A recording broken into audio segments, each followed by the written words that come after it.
Plymouth Bay Lighthouse in Massachusetts, with its rich history and striking presence, has long been a symbol of maritime safety and resilience.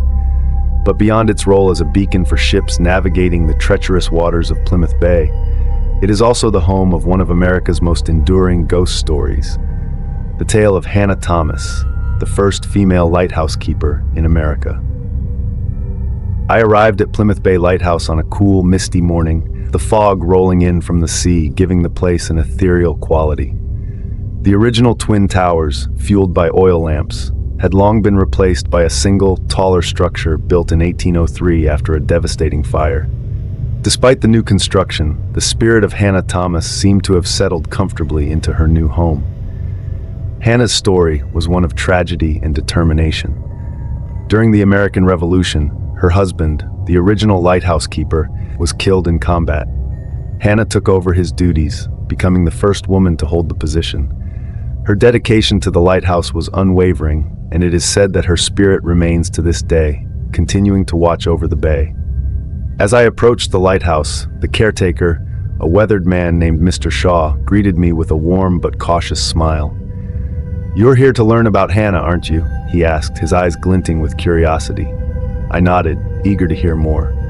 He led me to the house adjacent to the lighthouse, where many had reported seeing Hannah's ghost.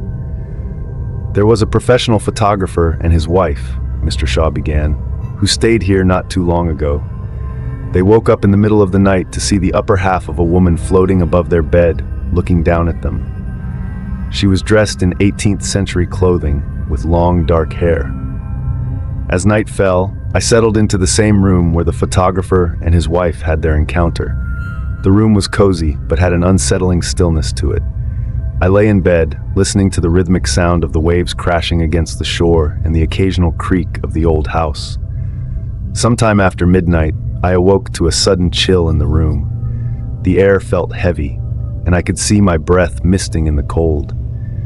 As my eyes adjusted to the darkness, I saw her, a ghostly figure hovering above the bed.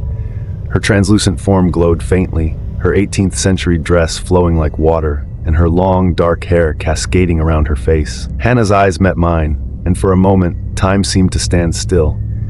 Her expression was one of deep sadness, but also of determination, as if she was still bound to her duty even in death. I couldn't move, paralyzed by a mixture of fear and awe. She drifted closer, her ghostly hand reaching out as if to touch my face. But just as quickly as she had appeared, she faded away, leaving me alone in the room, my heart pounding in my chest. The next morning, I recounted my experience to Mr. Shaw. He listened intently, nodding as I spoke.